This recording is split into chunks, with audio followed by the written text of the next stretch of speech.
Our latest season of Pinoy Big Brother, this celebrity collab edition, has been praised by many people as having one of our best cast of housemates ever.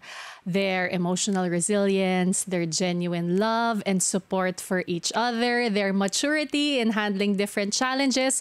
So many people were able to resonate with the life stories of the housemates. And syempre, so many people were inspired by how they handled the ups and downs sa loob ng bahay ni Kuya. And so for this mini-series here in Paano Ba To, I really wanted to get the chance to sit down with our final 4 housemates to get to know them as individuals, not as a half of a duo, kasi sobra talagang maraming ma-inspire at ma-motivate sa kanilang buhay. And we are going to kick things off with the nation's son, our kapuso second big placer, Will Ashley.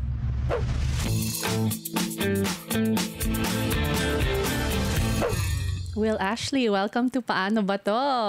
Thank you, Ate B. Yeah. Grabe. Thank you for having me. Okay, I'm so excited kasi ito na ang pinakamaraming words na maririnig ko kay Will in one sitting. 'Di ba? Pag-uusapan natin ng mga life lessons, ang naging journey mo sa loob ng bahay ni Kuya at syempre mga realizations dito sa outside world. Are you ready? Yes, Okay, I'm ready. first set of questions. Ito ay mga fun facts lang tungkol sa bahay ni Kuya. First, describe what you think Kuya looks like physically. Physically. Parang si Kuya yung mga 6-footer, tapos mga nakasalamin, ganyan. Tapos, feeling ko nga po meron siyang mga mustache, mga big goatee, ganun. Parang ganun po.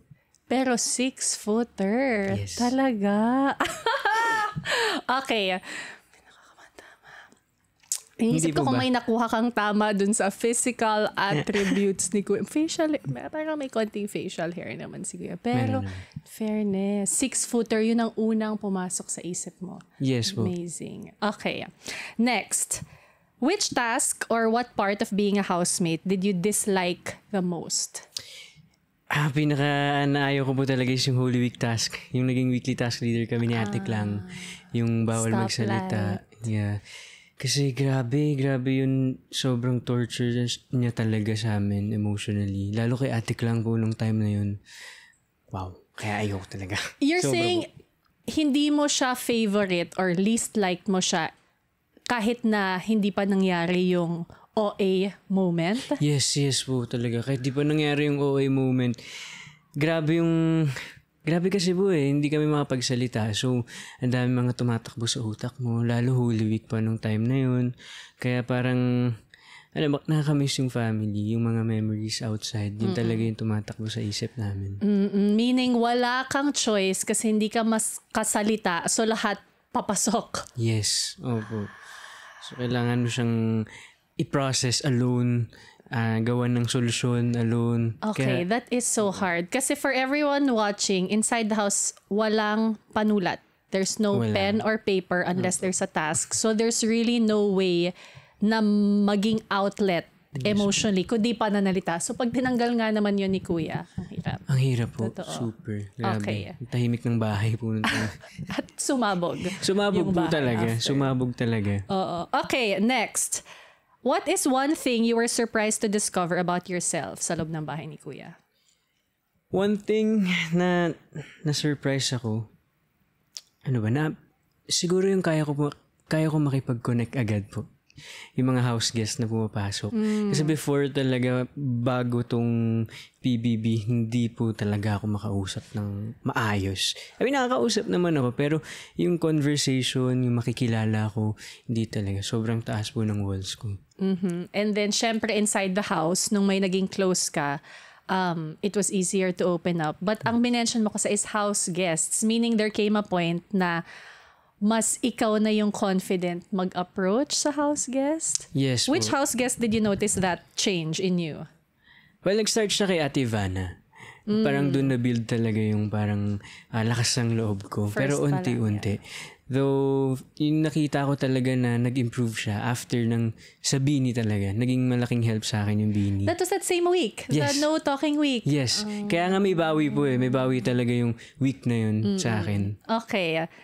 Next, dito na to sa outside world. What is the craziest, funniest, or favorite meme or viral post you saw about yourself online?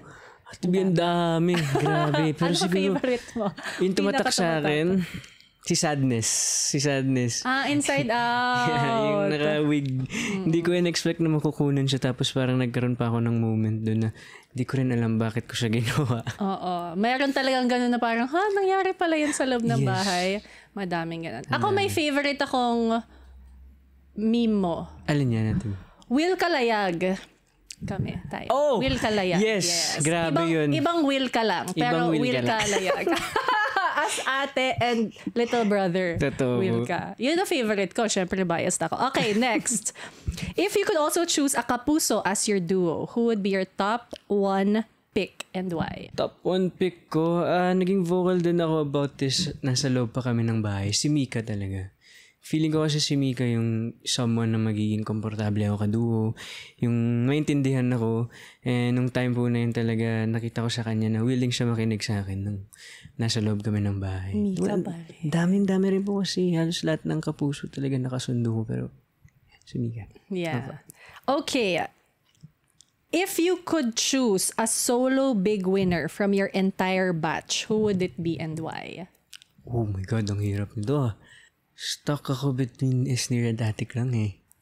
Grabe. Pero... Your mom and your sibling. Yes, grabe. Si Esnir. Yun ang magiging sagot ko. Because? Kasi simula pagpasok namin sa loob ng bahay, talagang honest siya kung ano yung gusto niya, kung ano yung pangarap niya, or kung ano yung gusto niya talagang marating, kung bakit siya pumasok sa Pinoy Big Brother house po.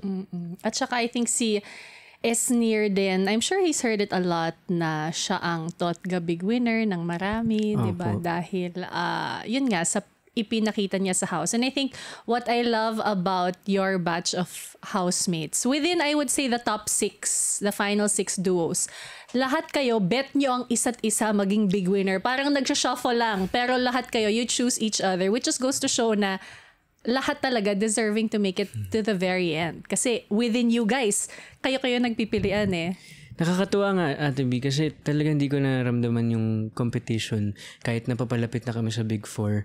Kumbaga, lahat nag-root sa isa't isa, lahat nag-cheer talaga para sa isa't isa.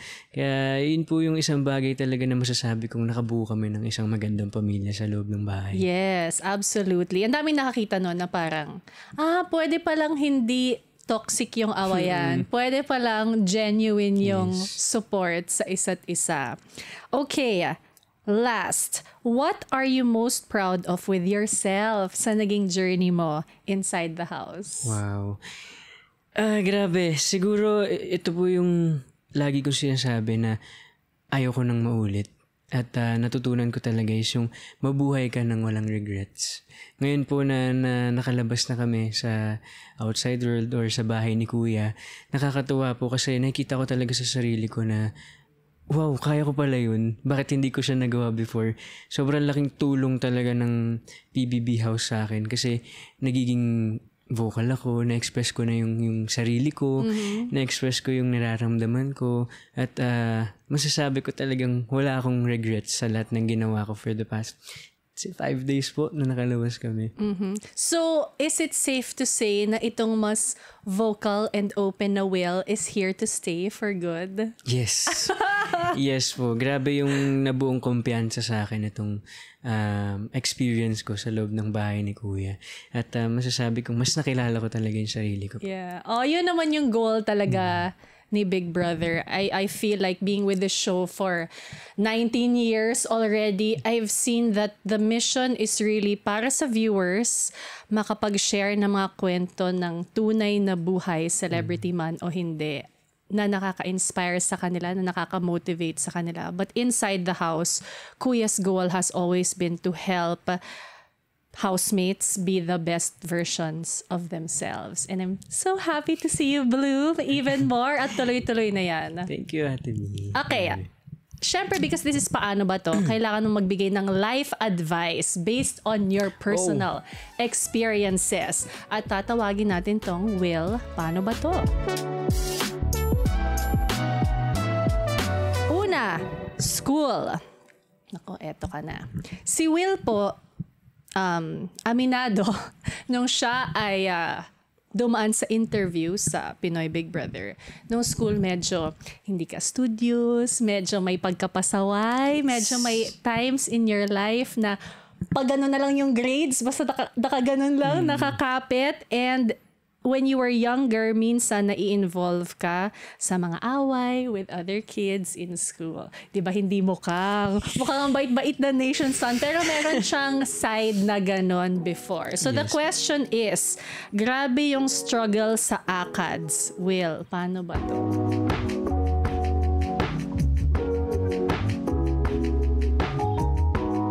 Yeah, sobrang naging mahirap siya for me kasi ako yung tipo talaga ng student na hindi masipag. Totoo po talaga yan. Na hindi ko siya talaga nakikita before bago ako mag-college na something na sobrang important sa akin kahit na pinapaalalahanan ako ng parents ko na kailangan kong tapusin to. Sobrang importante siya.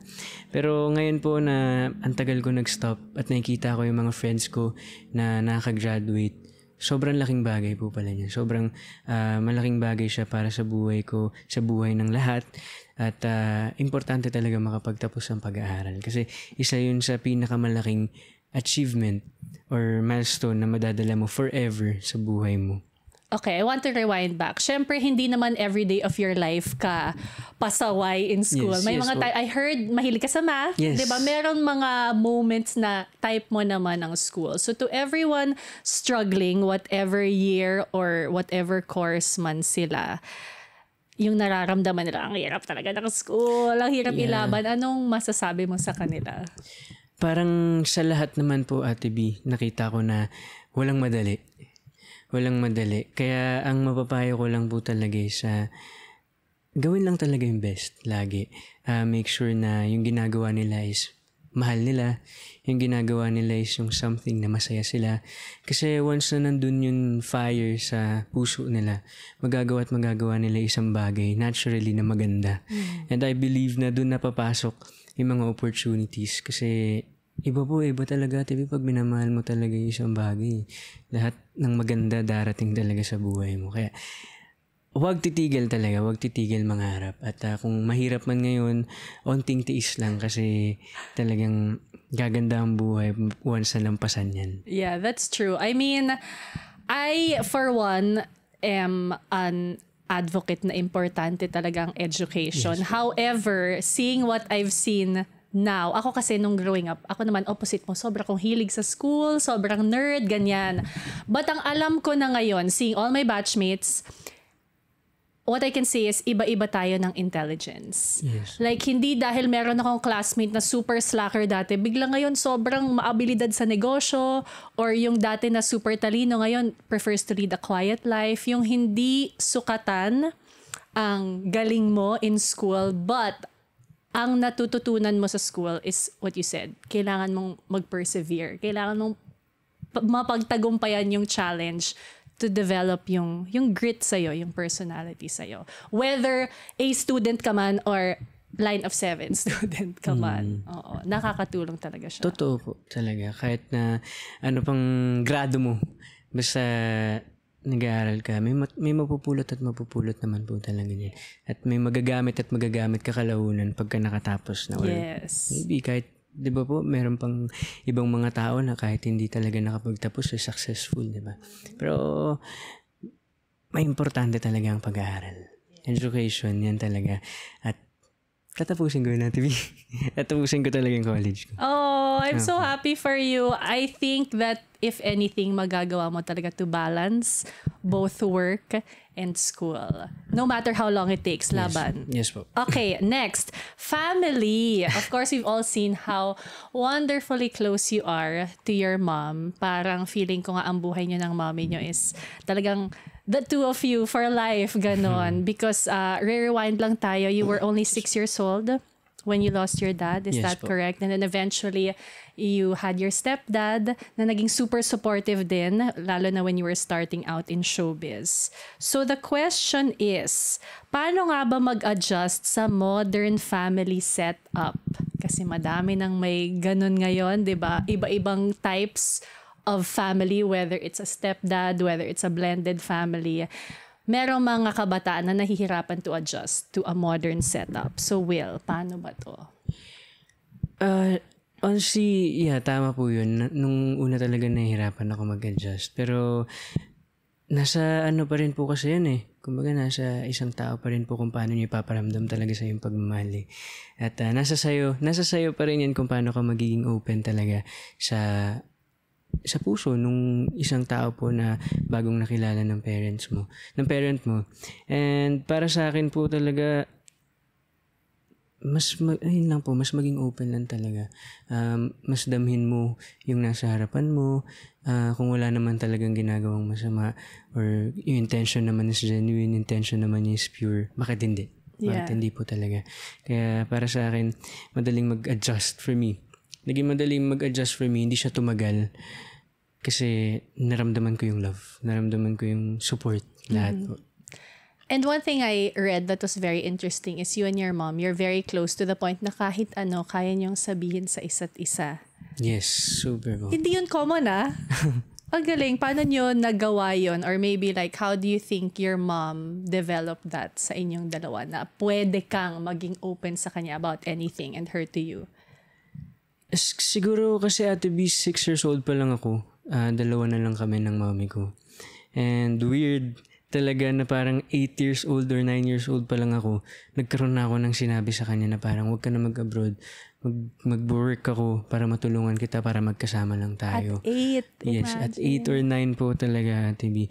Kaya siguro yun yung isang bagay na naging komportable talaga kami. Yun yung nakatulong. And si mami kasi very open talaga siya. Kumbaga sasabihin niya sa'yo na, pag meron kang problema, magsabi ka. Pag meron kang ginawang kalokohan, magsabi ka. Para alam ko kung paano kita poprotektahan. Para alam ko kung paano kita pagsasabihan, paano kita pangangaralan. Kaya growing up po talaga yun yung pinangahawakan ko. Kaya hanggang ngayon, sobrang open namin sa isa't isa. Kasi alam ko na si mami, whatever happens, hindi talaga ako iiwan. And kahit na magalit siya, yung pagpagalit niya talaga yung may ibig sabihin at matututo talaga po. And coming from a place of love. Actually, sobrang heartwarming nung moment yan. Siyempre, at that point, I think you haven't seen each other for maybe like almost 3 months and then she's suddenly inside the house and grabe yung breakdown mo. Talagang tagos sa buto ng mga nanunood. But I'm sure, lalo for you. Sobra talaga, Tibi. Grabe. Parang first 2 weeks, 3 weeks, nagsasabi nga po kay kuya na wish ko na kailangan ko ng yakap, kailangan ko ng comfort ng isang nanay. Kaya nung nakita ko siya, paglabas namin ng boys room, takbo talaga agad ako. Takbo talaga agad ako kasi grabe, parang ang nasa isip ko talaga nun, wow, ito na yung matagal ko nang inaantay. After lahat ng struggle, lahat-lahat, grabe yung naibalik talaga sa akin. Yung paghihirap na naranasan ko sa loob ng bahay talaga nagbunga, naging worth it siya. Sakto pa nga, Ate Big, parang kinabukasan po siya after nung big jump eh. So, bali, 2 yung sineselebrate ko. Yung pagiging part ng Big 4, yung pagdating ng mom ko. Kaya, Reward, I remember that was Big Brother's reward sa inyo. Kasi nga, you made it to the end. So parang deserve na makita ang mahal sa buhay. And syempre for you, that's your mom. Speaking of your mom being open to you, puntahan naman natin ang love and relationships. Eto na. So si Will, hindi naman so long ago kasi ang bata mo pa, but quite some time ago, meron kang puppy love. And yung puppy love na yon, ang sabi ng mommy mo, naging open siya sa'yo, anak, parang masyado pa kayong bata. May ganun siyang advice sa'yo. So, the question is, Will, paano mo malalaman kung ready ka na sa relationship? Paano ba to? Oh, wow. Oh, wow. Wait, first of all, totoo, sinabi yun ni mommy sa'yo dati. Nung Sinabi puppy love. niya po sa akin. Paano yun sinasabi ng isang mommy? Kasi wala pa dun yung kids ko sa age na yun. But like, did she say it lovingly, worried, may galit? Ano yung approach ni mommy sa'yo noong time na yun? Hindi po siya galit nung time na yun eh. Parang ano lang talaga, mother and son, nausap talaga na parang, ayoko muna, bata ka pa, dami ka pang pagdadaanan, dami mo pang ginagawa na para sa pangarap mo. Focus ka muna dun. Okay, and at that time, meron bang slight pagre-rebelde in you na parang, no, paglalaman ko to. Kasi may mga moments naman tayong lahat na gano'n growing up. Meron konti. Meron po, pero hindi ko nagawa. pero hindi ko nagawa kasi mas pinili ko po na sundin yung sinabi ng mom ko that time. Yeah. And masasabi ko naman na tama naman yung naging desisyon ko nun at worth it naman din. Yeah. And again, always coming from a place of love naman, Yes, yung mom niya sa concerns niya. So yun nga, now knowing all that you know and seeing all that you've seen, paano mo malalaman kapag ready ka na for a relationship? Oh my God. Ano mo ba sasagutin doon? Well, honestly kasi Ate B, hindi mo malalaman kung ready ka na. Minsan kasi bigla-bigla na lang talaga dumadating yung love eh. Bigla-bigla mo na lang siyang mararamdaman eh. Siguro nasa sayo na lang talaga kung paano mo siya i-handle ng tama. Paano mo siya papahalagahan ng tama. Kung ano ba. Siyempre, ako kasi Ate B talaga gusto ko long term. Kumbaga parang date to marry. Kaya Date to marry. Oh, everyone listening now just went, oh! Kaya, yun nga po. How old are you, Will? 22 po. So meaning, have you always been like this? Hindi kayong type? Kasi ang dami kong mga kalalakihan ng mga kaibigan dati na parang dumaan talaga sa phase na they just wanna get to know more people, date. Ikaw talaga gusto mo serious relationship? Yes, serious po. Kaya, meron po akong past. Pero, ayun nga, matagal. Long term po talaga siya. And, pag may mga ganun talagang sad, syempre, kailangan mong mag-start over. Syempre, para sa sarili mo. Kaya, yun talaga. Safe to say that important sa'yo na boto yung mom mo to whoever you're with. Yes. Yun talaga yung pinaka kailangan ko. And yun yung isang bagay na kailangan ko rin naman i-work on. Yeah. Para makita ng mom ko yung magiging partner ko as okay for me. Yeah. Kasi iba po iba pag merong suporta talaga ng family mo Iba talaga yung pagka okay sila, nagva-vibe sila. Ang sarap po sa pakiramdam ng ganun. Ang sarap sa pakiramdam makita na nag-uusap sila, nagtatawanan sila, ganun. So speaking of partner, ano yung masasabi mong qualities na kailangan meron ang magiging partner mo? Lagi ko po sinasabi, Ate B talaga is yung isa na number one ko talaga is God-fearing. God-fearing. Kasi growing up sila mami, lahat lolo, lola, pinalaki po talaga ako na ma-church. Church talaga, pray every night, every morning. And next, of course, yung hardworking talaga. Gusto ko po yung parang, syempre, may goals, may dreams, kumbaga yung fire talaga is hindi nawawala. We're willing to do everything po para maabot yung mga pangarap nila. And of course, yung maayos na relationship sa family niya. Kasi parang dun po talaga makikita kung paano siya magiging as partner. Yeah. Yan po. Hey! Pakilala mo sa akin pag meron. Pag meron, as your sige, ate. Ate B. Okay. Noted. Okay. Ito, self naman. Of course, Actually, before Will entered the house, part of the, I guess, research interviews na naganap sa'yo, sinabi mo na talaga that you are very shy, that hindi ikaw yung type na mag-a-approach kapag may stranger, hindi ka talaga yung unang magsasalita. But when they get to know you more, you are fun too. And we saw that nga inside the house. Nung komportable ka na sa mga kasama mo, talagang lumabas yung tunay na Will. So the question is, paano ba ma-overcome ang shyness? Will, paano ba to? Ang hirap. Actually, sobrang hirap po talaga i-overcome nitong pagiging mahiyain. Kasi laging may thought na parang, baka ganito iniisip niya, baka ganyan, baka ganito. And ako po kasi parang as much as I can, gusto ko po na okay ako sa mga tao eh. Ayoko talaga yung may nagtatampo sa akin. Minsan, prank lang ako ng friends ko, sobrang manlulumo na talaga ako kasi ayoko po talaga mangyari yun. Siguro, para ma-overcome to, kailangan mo lang talaga mapalibutan ng mga taong magtitiwala sa'yo. Yun yung na-experience ko sa loob ng bahay, kuya. Talagang pinakita nila yung love. Grabe yung patience po. Patience talaga na hinayaan nila akong i-take yung time ko para ma-express ko talaga yung sarili ko sa kanila.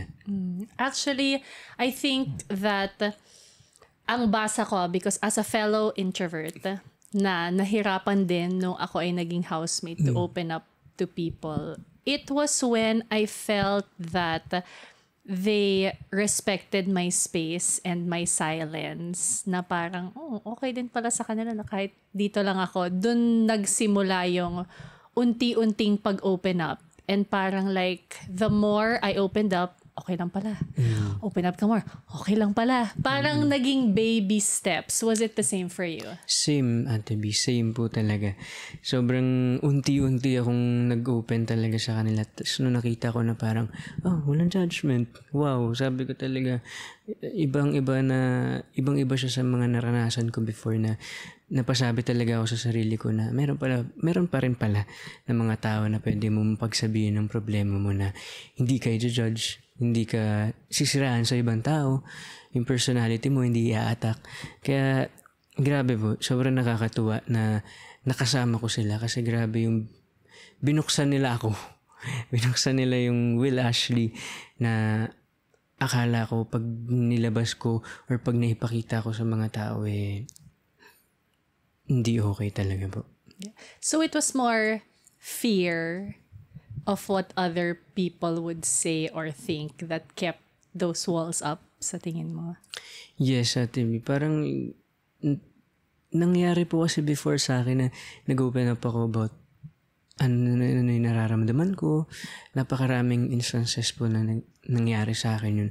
Tapos malaman-laman ko po na parang, may nasasabi siya. So parang ako, ang sad po talaga. Kaya nagkaroon ako ng mataas na walls. Yeah. And I think sobrang daming nakaka-relate doon. And ironically lang na you were able to do that. Na yes, surrounded ka by people you trust, pero buong mundo nanunood. And I'm sure natuwa ka to find out na buong mundo natuwa din to get to know the real you. Yes, Ate B, grabe. Di ko talaga ina-expect na sa PBB ko siya malalabas kung paano ako sa bahay with family, with friends. At nung nakalabas nga po, grabe, sobrang overwhelming nung suporta, yung pagmamahal na ipinakita, pinadama talaga nila sa akin na parang ganun. Sabi ko, tanggap nila yung ganitong side ko na hindi ako serious, na makulit ako, na ang daming natutuwa po. Kaya sobrang saya talaga ng puso ko na magbasa ng mga comments ng mga tao knowing na naintindihan nila ako. Yeah. Hindi lang tanggap, mahal. Yes, diba? Ate May, grabe. One thing that I wanted to highlight din sa'yo is not just unti-unti ka nag-open up sa mga kasama mo and they accepted who you are. Pero I think ang nakita ko, yung kumpiyansa mo was also slowly built by winning little tasks, more harder tasks, until sa dulo task slayer na ang label sa'yo. Can you talk a bit about that? How that helped you become more confident? Yung unti-unting paglaki ng mga challenges that you took on.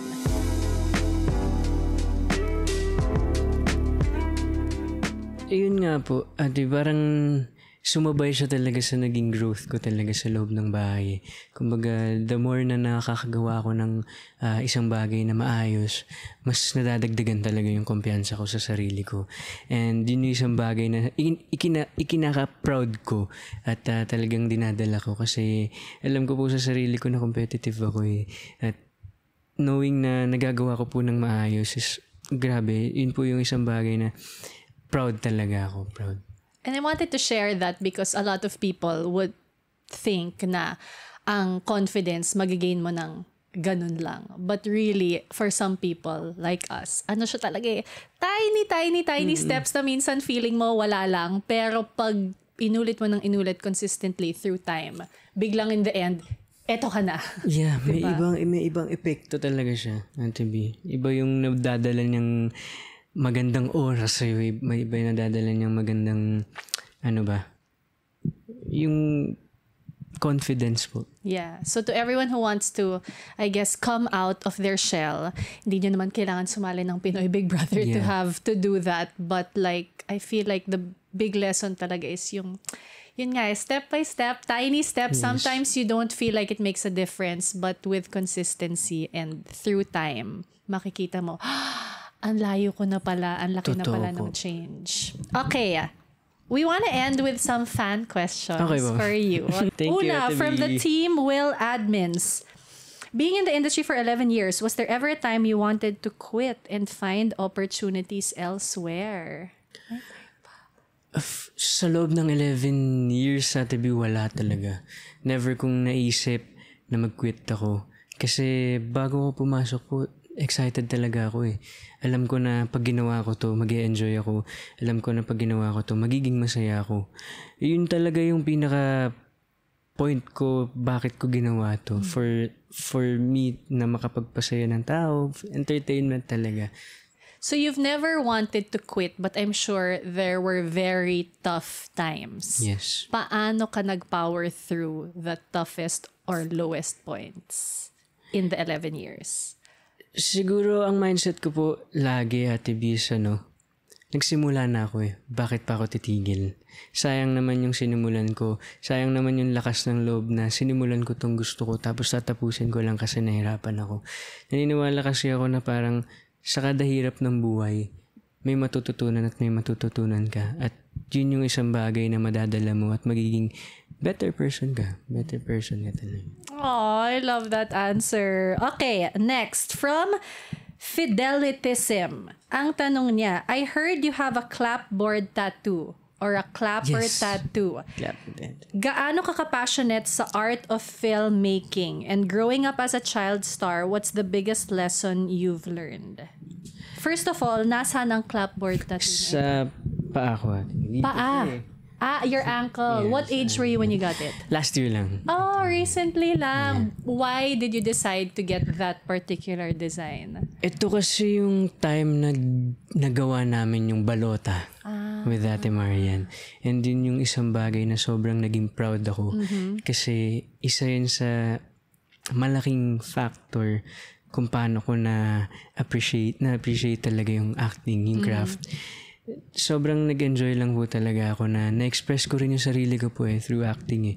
So, pinatato ko po agad siya. Is it your first tat or no? Hindi po. Hindi. Yes. Ano yung very first tattoo mo? First tattoo ko, ito po. Oh, cross. You got that what age? 2022?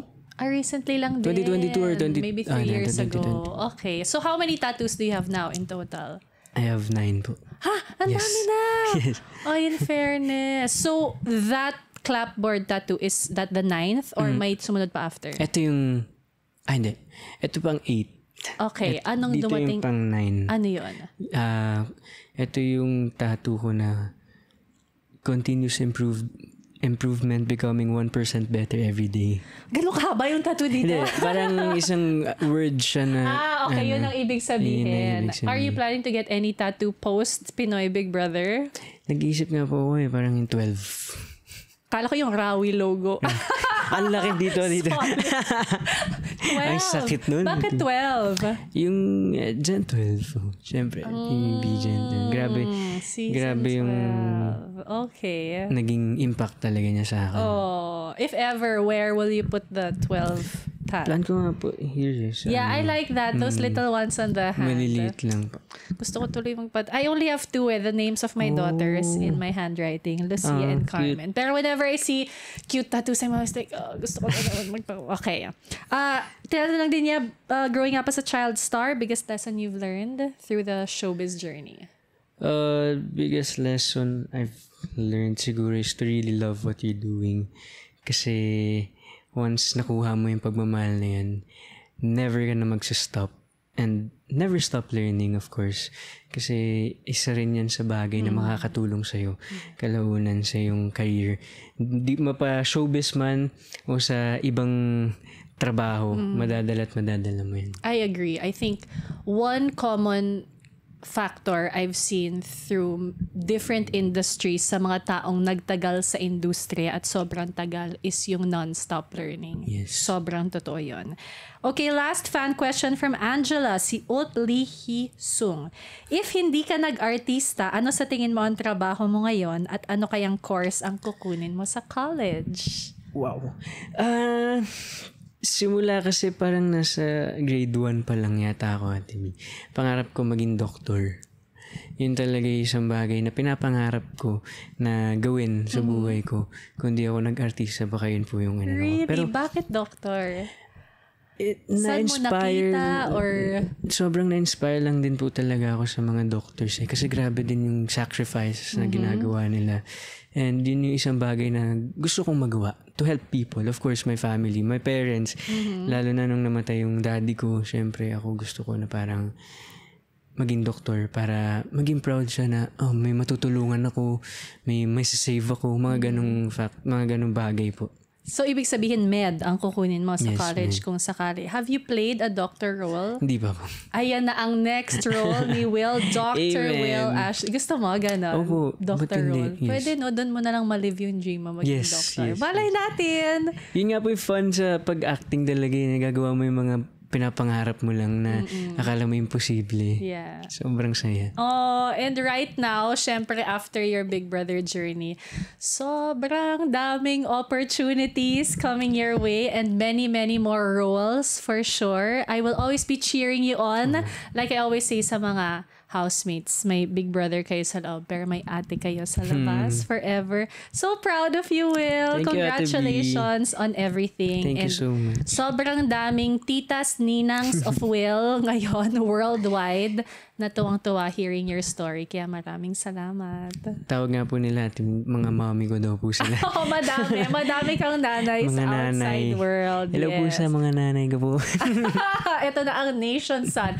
Okay, just to wrap this up, here on Paano Ba To, I think isa sa mga reasons na ilang years na ay patuloy pa rin to is because lahat tayo, we're just figuring out life, right? And so what I guess is your final advice to everyone watching who's still trying to figure out life? Anong gusto mong sabihin sa kanila?